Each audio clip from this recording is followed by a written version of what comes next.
Welcome back to the AREC 2018 couch, and my guest here right now is Sean Hughes from Realmark Coastal. Welcome, Sean. Thanks for having us. Who was your favourite speaker? Gavin Rubenstein today was really quite good. Yep. So some of the people yesterday, Peter was exceptional as well. So yeah, lots of different messages, but it seems as though this year is very much less about the actions and dialogues and things like that, and more about understanding yourself and why you do what you do, and I subscribe to that. I think there's a lot of people out there that can work on how they interact with people and the relationships they have with people. You are the top Realmark office, and Realmark's an amazing brand over in WA, and you have a bit of a story actually. So straight out of high school into real estate, so how many years is that now? It's been nearly 20 years actually in real estate, so yep. Straight out of high school, and my mum was in real estate beforehand, and her mum was in real estate as well, so it was sort of a bit of a generational thing for me. My mum's a certain style. It's definitely a different style from me, and I think that's what works quite well in our selling and managing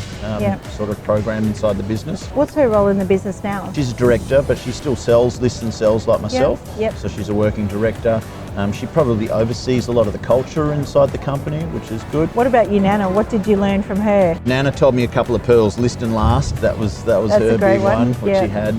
She went into real estate at a late age for Nana, and I think that's the good thing about this industry. It's fantastic over the last 20 years to see the young generations now coming through. Yeah. But certainly to show that it doesn't matter what age you are, you can go into it late in your life as well and make a career out of it. You've mentioned that your mother's a director of the business and she still lists and sells, and you're a director of the business and you list and sell.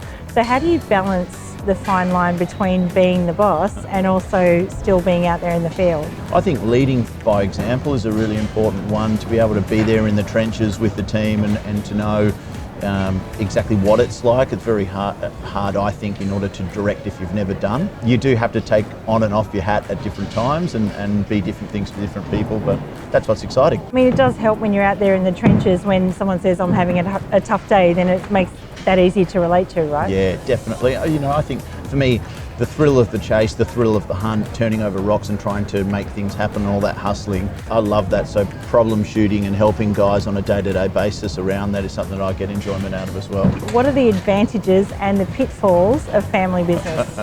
I think it's hard for them to leave work at work. They take their work home and they're still at work effectively. We've got husbands and wife teams inside the business, as well as mother and son scenario. Mum and I have had a great relationship where we've never really had an argument before in the past, and it's pretty unique. I've got an identical twin brother, and I know that I couldn't work with him.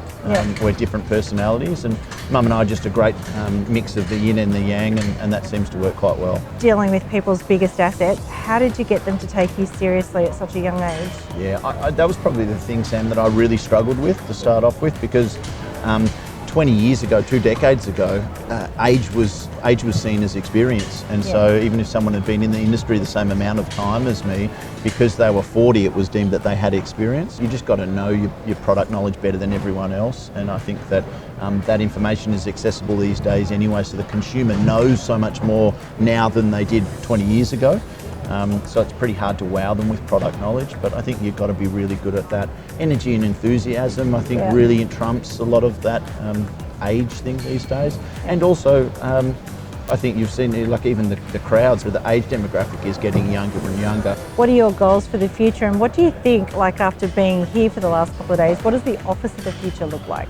I see it changing. It's interesting to see how disruptors can and can't make a difference if we don't adapt and change the industry. WA's always been a wait a while state, if you will. You know, I would be concerned if some of the Sydney and Melbourne reps who operate extremely well there came to the West and operated. And we'd like to be able to take that style of doing business and the way that it's done and implement that as best as we can in WA and be the leaders in that. I'm really excited about the way that I think it's going to go in the WA, because there seems to be so much headroom between very mediocre reps and the best. And so I'd like to be able to create some distance between us and the pack. I think we've always been a company and people who like to reinvent what they do, and we're always looking to innovate. So I think it really is quite a simple business. Get the basics, get them right, do them well, and do them really well from a world-class experience point of view. I think the market back home is ready for a drastic change in that. Everyone's sort of saying that WA is sort of starting to pick up again, so Yeah. interesting times. I wish you a great conference. Thank you very much for joining me on the couch. Pleasure. We'll see you soon. Thanks so much, Sam.